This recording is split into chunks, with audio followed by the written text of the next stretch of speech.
Hey, you guys, it's me. Thank you so much for joining with me, guys. I want to tell you guys thank you for the people who are donated towards my show. I appreciate your support. It's much appreciated. Now, tonight's show is going to be about kids being taken away from their parents by the system. And so I'm going to just start, with my story.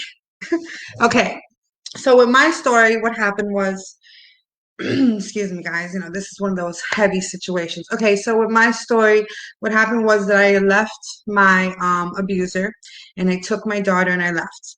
And when I moved away, I thought it was a good idea to keep my daughter in contact with her father, which was a very bad idea in my situation.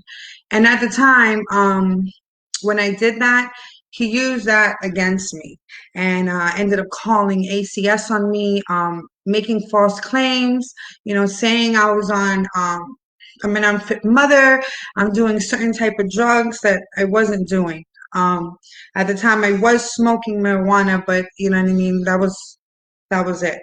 And so he just kept on calling them, and eventually they kept coming, and they came to me one day and they told me that if I didn't give her to him, that they were going to take her from me. So at that time, I had a really big decision that I had to make. So it was very hard to let her go, but I did. You know, till this day, I still have a lot of guilt. And even till this day, I'm still fighting, to see her, to spend time with her. And it's definitely, a touchy situation. I kind of feel like, they gave her to him. And I feel like they shouldn't have given her to him. I feel like, the system should have been paying attention just a little bit more, and listening to me about me saying who this man was. But things happen, and today I do have a relationship with her, and she's a beautiful, beautiful young lady, and a good kid, and and that's basically my story. Now, the next person I'm going to bring on is someone who was taken from their parent and also put in the foster care, where they were actually kind of raised in the foster care. And let me just bring him out.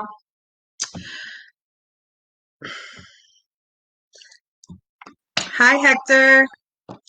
Hi, how you doing, El?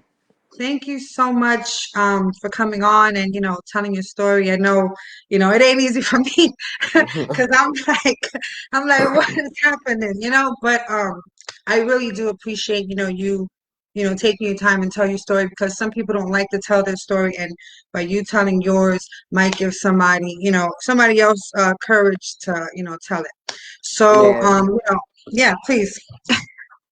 well, I'm Hector. I'm 23 years old. This I was in foster care for two years, 2.5 Okay. years.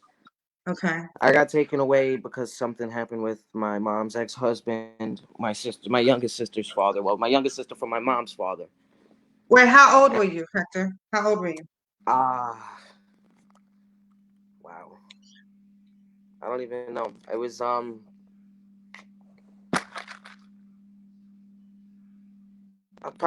I don't even know, to be honest. I don't feel like doing the Or were math you and a all that. teenager? Well, not like No, an I exact was age. younger. I was probably like I was in fifth grade. So what would that be, Okay, like okay, 10? okay, yeah, yeah, okay, So I was in there for 2.5 years, 2 years. It okay. was rough, not gonna lie, especially knowing that I didn't get taken away from my mom because of something she did. Right, right. It was something that happened to her, and we did all the necessary precautions, and I just felt that she still wasn't fit. So they took me and my And little like, sister. We do you remember when, you were actually taken? Like, were you taken by like, police, or, was it Yeah, a, the cops came with them. So huh? that day was like the most horrible day, I felt like. But you get over it, as time goes by. You realize, like, everything it happened. Yes, it was messed up during the moment that it was happening, but you're now older and you can't. If you sit and let it dwell in you, you're just gonna be angry all the time. Well, you're And I older now, realized so that you're able to process it now. You know what I mean? When you're a exactly, child, and you can't. understand it in a better way, Right. and not So just what? always have How many? hatred toward. I'm sorry. I'm sorry. What did you say? I apologize. I said not have hatred towards the people and everything. You learn not to Animosity. be resentful, basically. Right. Right. And then, so it was just one foster family that you went to? No, I was in a whole bunch throughout the 2 years, and then finally towards the end, we finally got housed with my oldest sister Mm-hmm. for the last few months while we were in there, and then because at first it was just me and my little sister together, Mm-hmm. Mm-hmm. and they didn't house us with my older sister, so that was hard on me too because I had my little sister there, and I was basically like Oh, so they trying to help her out separated too. you guys. Well, me and my little sister Serenity were together most of the time. Like we were together Okay. the whole way through, but Okay. my older sister wasn't. We got put together at like later date, way Okay. later date, like right before, like a few months before we was gonna come, like a few months before we was gonna come home. Right. Okay. And then, so what are the things that, happened while, you were in, with your foster families? Well, I don't want to sound morbid, but we did suffer abuse, Yes. physical, then mental. I remember one specific situation a foster mother made. Like, my little sister didn't want to eat, and she basically forced her to eat. And that caused It my was, sister to have marks on her face from the rings on her hands. oh my God. I can't even Yeah. imagine it. So most of all the foster families that you went with were, you suffered something, right? Yeah, basically. Do you feel And like it most was of it overcrowded? wouldn't be physical, but it would just be like, verbal, like, and just like putting you down all the time and making it seem like, oh, we're better because we're not in this situation that you're in right now. And I Right. know that's not the majority of it. I know we just probably had a string of bad luck and bad people that were doing it for the wrong reason. I'm pretty sure there's good people out there that do it, but like I had a few good ones. Like the last lady that we was at, she was good. We still keep in contact with her to this day, actually. Oh, that's awesome. That's awesome. Yeah. So That's not all of so, them are bad. Not all of them are good. You have your people that are there for the right reasons and the people that are there for the wrong reasons. no, of course. Do you feel like it was like overcrowded where you were in there? You know what I mean? Well, yeah, when we first like initially, like when you first get taken away, you don't go straight to a foster family. Like you go into Oh, like how does this, that work? Yeah, tell me. yeah, and we went into like this. I guess it's like where they house us. If you don't find a family and stuff like that, Mm. so that was crowded over there too. It's always everybody. I don't want to be here no more. So it's always like everybody's mad and angry and trying to make somebody look bad, and Right. it's fighting there amongst the kids and stuff there too. That's another But they thing. still they still kept you and your younger sister to get like they didn't divide you as, boys and girls. Did they do that? Like Yeah, they did. They did do that. But I got to that's see her and stuff, and then we weren't in there long, so I'm lucky for that. Not being there for long. right. And how was like your living thing? Like, did you have your own bed or, did you have to share Yeah, beds? I had no. They all had like in that first place. You all have your own beds. But it's just like being in like I would guess how would you call it? Like you ever see like military style? It's like Mm-hmm. that. Like big room, the bunk beds, all Mm-hmm. of Like that. a And then camp type of once you thing. get Yeah, and then once you get, into a foster home, depending on how they have it set up, if they have other kids or, if yours are the only ones, Right. then, you get your own room. If you'll have to, that's one of the requirements, I believe, for that. You'll have to like have your separate living space and stuff. Wow, that's crazy, Yeah, and bro. it's kind of weird too, especially like when you go into a foster home and they have the kids of their own. Mhm. Mhm. You know, it's weird because some of the kids feel like, oh, you're coming in here to steal my mom, and like, Mm. they feel like envious and jealous because the extra precautions are taken with Right. said people in the care system. Well, they were treated definitely better, right? Yeah, in most occasions, yes. So that's so was that all that happened was just the physical abuse and the mental abuse? Basically, yeah. That's man. Do you have any like other examples of what happened, while you were in there, if you don't mind, telling? Um, I have a whole bunch. Let me think of a good one. Well, none of them are good. Yeah, not good, but worthy. Like not to not Right, like right. um. Oh, this is one we were playing hide like a hide and seek type of thing in the basement, like a Mm-hmm, manhunt type of thing mm-hmm. in the dark, so you can't see anybody. And you have Right, to grab somebody. So we were playing, and I grabbed the kid, and I knew who it was, and I told him, and everybody turned the light on. He was like, "It wasn't me," and I knew it was him, and I was like, "Yes, it was you." And he right. grabbed me, threw me on the floor, and stomped on my chest until I couldn't breathe, and I lost all the air out of my body. And these are the other And I kids that were passed out. there, right? Yeah, no, that was the lady's, the actual foster parents' child. Kid. Wow. Well, did you say anything to the foster parent? Well, you can't really say anything because if you say anything, then it's gonna incur worse. Make things worse. Yeah, make Well, things what worse, and happened she has trouble. after? Like, what happened after you finally, did get out, It was a the hard foster. process to actually transition into because while you're in there, and I was in there for 2 years, so it's like you create like this persona just to like make things go better. So it's like to transition back, it's like basically somebody coming home from prison. Like it's hard Like because it's like you're so institutionalized, kind used of. to yeah, like you got so used to like this, so now you're like used to that, and you always on defense mode now, and always like being angry, like oh leave me alone, like oh Right, so like right.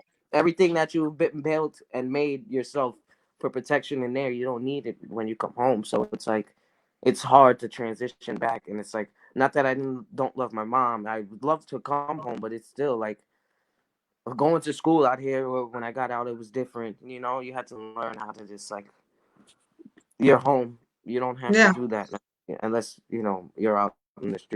And you don't have to be like that while you're in the house. right. And how did you feel when you were finding out? Was it, was you scared basically? Like, you know what I mean? I, Because you felt this way?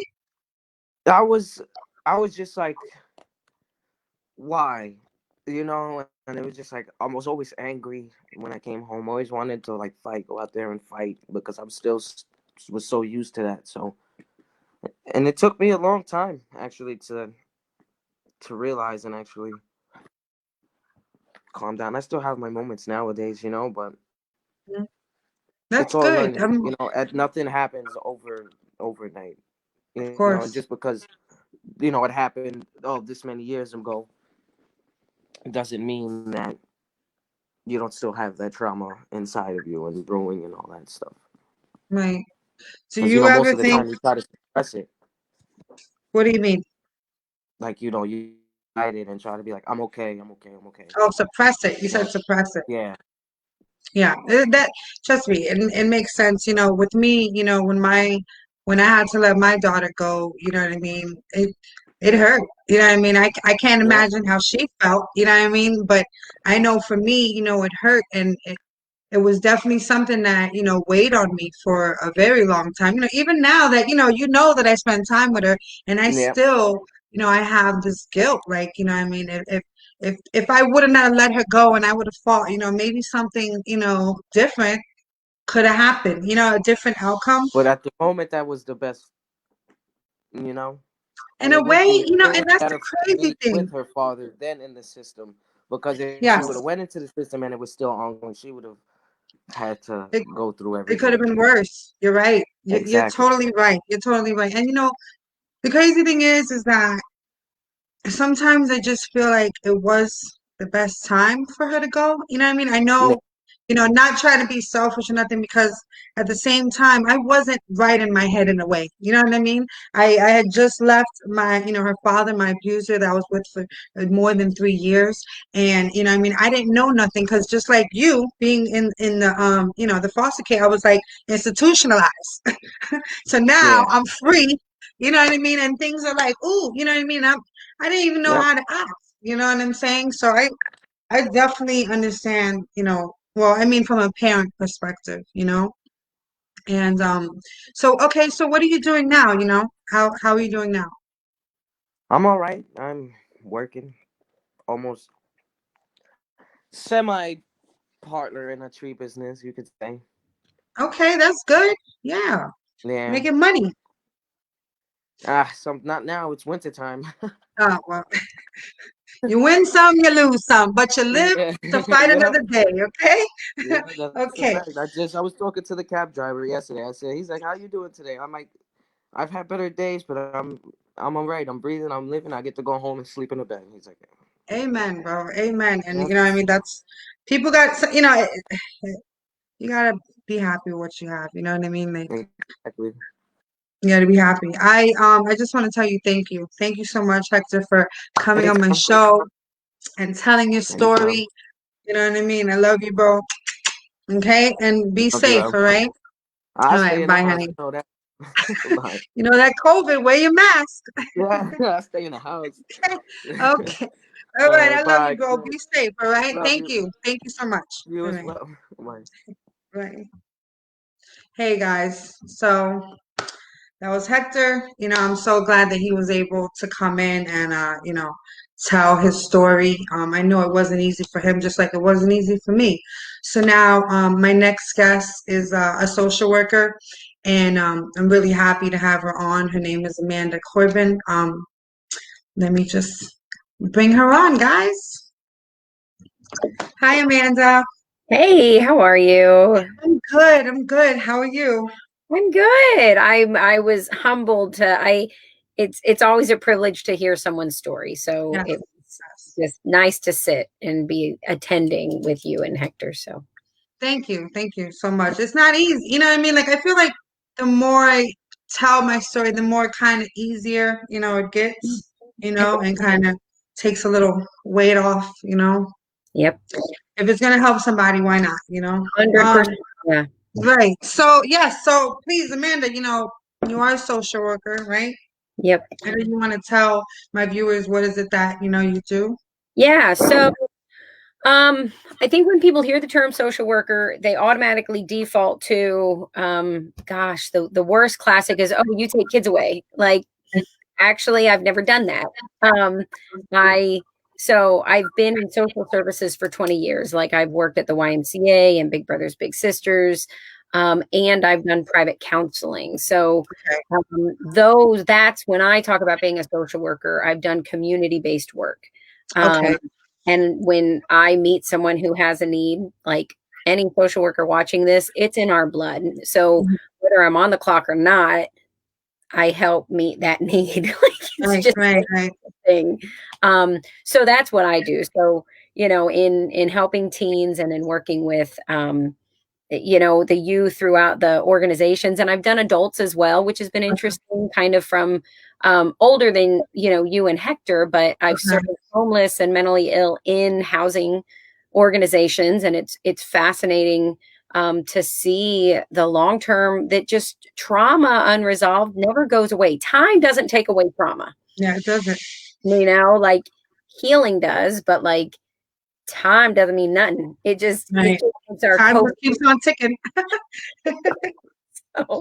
But you know that's kind of what my history is. I've never been directly employed by Department of Children and Families or CPS at all. I've worked Oh, alongside okay. before.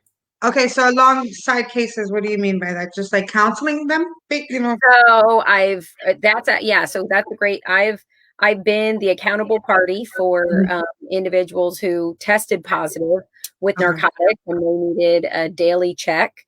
okay, So I've been kind of the accountability person. I've stood in, like I've actually gone for when I ran a group home. So I guess that's a little bit too. So I opened a group home for sex trafficked males. And when I was Okay. that, I'd go to court for those youth and speak on behalf of how they were doing in the home, Mhm. so that that would help make the recommendation on what that next step needed to be with the youth. Um, Okay. and then I've done in-home foster care therapy for the kids, similar in Hector's case. Okay. I would go into the group homes or the foster parent homes and counsel the foster kids in that environment. So Okay. it's a stress environment. The kids out of where they would like to be. They'd like to be with mom or dad, and here they are in the stranger's place. So Mhm. the children, bless their hearts, they trust the system enough to stay where they've been placed for the most part, right? Mhm. So then that too, it created such humility in me to walk in and know that I got to create, I can be your safe person, Mhm. you know, and of course if I saw in the, you know, in the places I was at, I never saw abuse Right. um, at the hands of the foster parents, but it my hope was as I would get the kid to trust me, then I would model, if I can be here with you in this space, maybe you can trust this space a little bit more Right. and help them stabilize, because there's no telling when they would be leaving. Yeah. Because all of And them, their parents were still working the plan yeah. to hopefully get the kid back. Did a lot of the kids that you counsel, did go back with their parents? Well, I mean, in foster. Yes. Yeah, which was great. There were a couple of kids that had it was a relative caregiver, and Mhm. so that was like a long-term placement. But the other children that were placed in a non-relative caregiver, I Okay. during the course of treating them, some of them reunified. So And were the kids comfortable? Like, were the kids like comfortable talking with you, even though they were like, yeah, it's really interesting as a social worker. We're trained kind of like, you know, um, keep a confidential environment, but Mhm. also don't put yourself in like an awkward or inappropriate situation. But the thing is, when you're counseling someone in a foster home, the only confidential places are like the kid's room or Right. you go on a walk. So, like, my choice was, are you comfortable acknowledging me as your counselor as we walk Mhm. along the sidewalk to get Mhm. privacy? Or I end up sitting on the floor with kids in their bedroom having sessions, which typically you don't have therapy in a bedroom. Right. Not that's not a thing. But it Right. is doing therapy in foster homes because the confidentiality meant that much, you know? Right. Yeah. That's awesome. Okay, so I just have a couple of questions, Yeah. I want to ask, just get your opinion on. Yeah. Okay, so the first question is, what can a parent do that has no control of where their child is placed? Um, so I go to two sides. My, you know, one, if they have no control, it's find what way you can stay in touch with the kid, whether it's a phone call or a letter or, you know, a supervised visit. If you can't, because if something's out of your purview, Mhm. then that's that serenity prayer. We can't focus on what we can't control because it will Right. drive us crazy, It's you true. know? But Yeah. I do believe that in any scenario, there's always something we can control. And so, and shifting that, like finding, well, how can I stay in touch with my kid, even Mhm. if I can't control where they're at, you know, and Yeah. being that safe person that the kid can bounce, you know, the things off of if it isn't a safe place, right? Right. Okay. Thank you. Yeah. I'm still working on these, questions. I'm supposed to have them memorized, but No. never works. Okay, so what are the different effects this has on children Um, that you re- think? yeah, no, you're right. So removing a child from their caregiver, even if the caregiver is less than suitable for the child, Mhm. is traumatic. Um, it's almost like sometimes I feel like maybe the system is in, there's a crapshoot, you Mhm. know? We know this is traumatic, but is it less traumatic to place the kid? And God willing, they're not in the homes that Hector was in. Right. Right. Or is it less traumatic to keep the kid in this house and help the parent work, Work a it out. plan toward progress and health? Like Right. my three things is for a kid to be safe, the family needs to be healthy, safe, and stable. Like so those are like the suitability checks Mm-hmm. in my head for a home for the kid to grow up healthy and whole. So it's traumatic leaving a family, but the system, I think, tries to, it's like that judge's scale, I Mm-hmm. guess.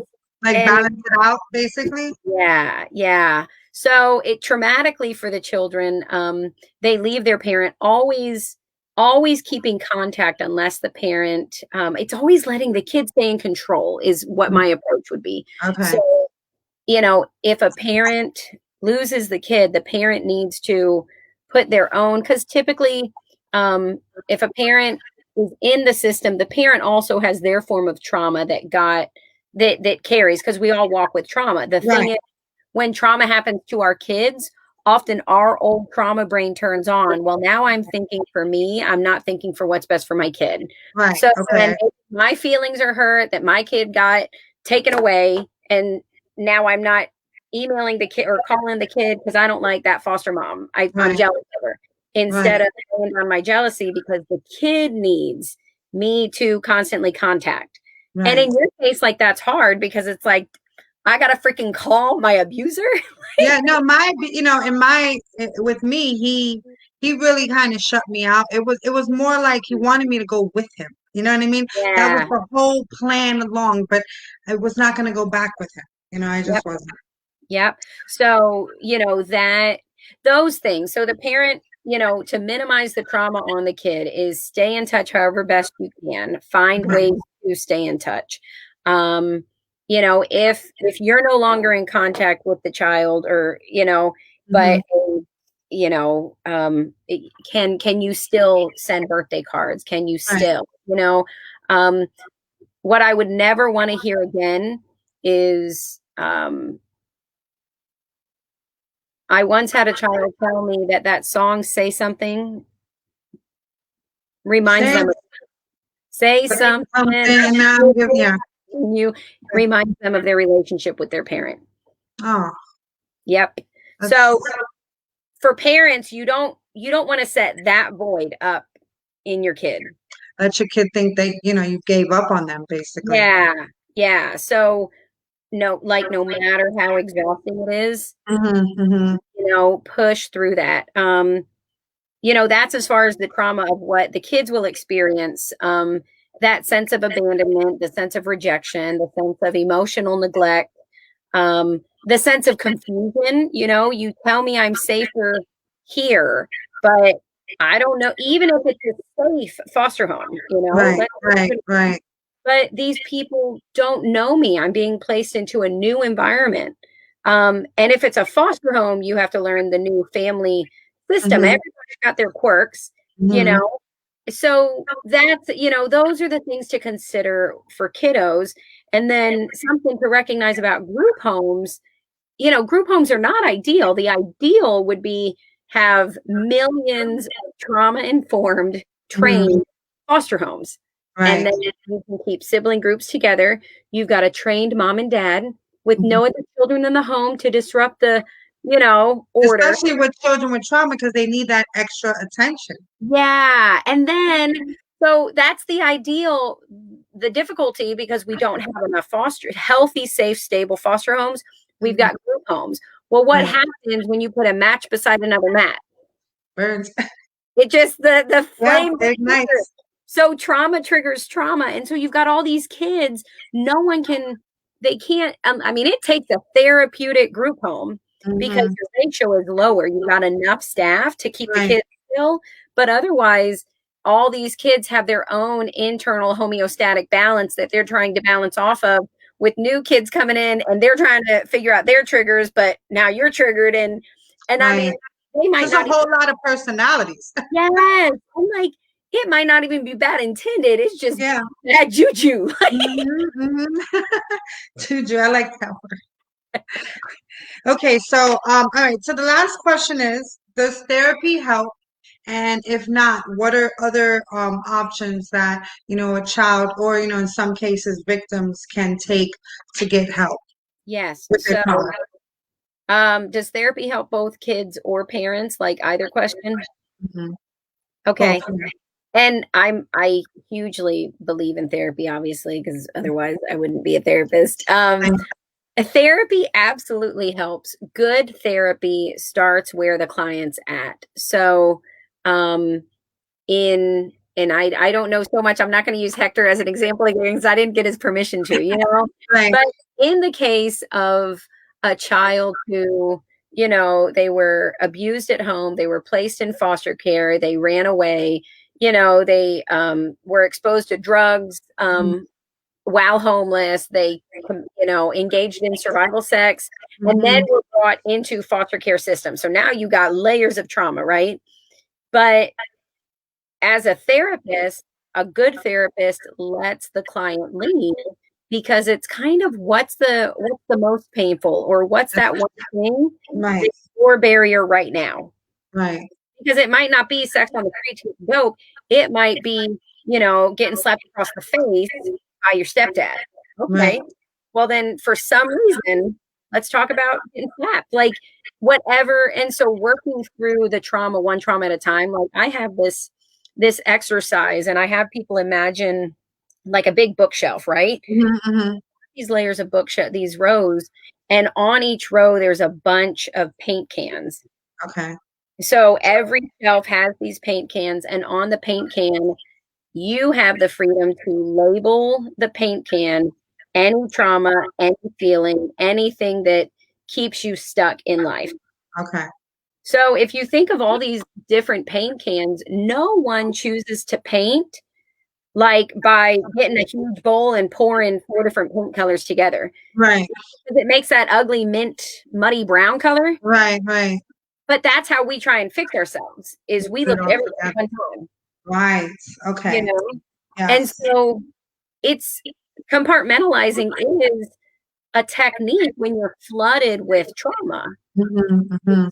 Let me put my abandonment, my neglect, my abuse, this, that, and let me put them all up. And what do I want to work on now? And the reality is it is hard to keep all the trauma shelved, but for us to give ourselves permission that this is my story, my trauma, I'm going to put it away, and I'm going to decide what piece of it I want to look at right now. Mhm. Because we think feelings control us, and we think feelings are facts, but they're not. Right. And so feelings fade, feelings are fickle, and thoughts are the same way. Thoughts come and go. Right. And Right. so it's finding ways for us to take control of our trauma, in healthy ways, though, because I've seen people control their traumas in not healthy ways. So that's smart though.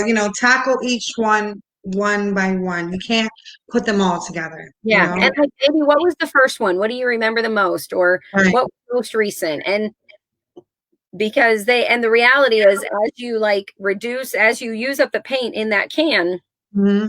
your paint's going to get lower in the other cans, because Right. trauma like that big, messy yarn ball, right? And so as you're pulling it, the other traumas start to work themselves out, not completely, because we're constantly. My husband, I always say, trauma and healing is like an onion. He goes, I always think of Shrek. Why don't you say birthday cake? Because it is like an onion, because It's layers. work smaller into the nucleus, Right. But so no, it's not a birthday cake, because I don't want to work through layers of a birthday cake. I want to eat like as a Right. slice. Right. Thank You're you, welcome. Amanda. Please let my viewers know about your book. I know you have a Yes. book out. Yes. There you go. So it's What? The Insightful Parent. I actually wrote it because my heart is kids. My heart is helping keep kids safe. And for the longest time, I just helped work with kids. But the reality is, the best way to get to kids is by helping parents get healthy. So then creating The Insightful Parent is helping parents heal so that kids don't have to hurt. And so that goes back to the beginning when we were talking. If I can take off my trauma lens, then I'm going to do what's best for the kid. And that's inside or outside foster care, Yeah. Yeah. I love that. Yes. Where can they find it at? So it's on Amazon, The Insightful Parent by Amanda Corbin, or I've got a website, theinsightfulparent.com. Okay. So they can find contact info for me there as well. Thank you. Yeah, Thank you so much, Amanda. Thank you for your insight. I really appreciate it so absolutely. much. Thank you so Thank much. you. No, thank you. Thank Absolutely. you. All right. Bye, Bye. Amanda. Bye. Okay, guys. Today was a rough show, but I feel good. I feel great. I want to leave you guys with some positivity. Love yourself. Love each other. And remember, always be real. Oh, sorry, Amanda. Bye.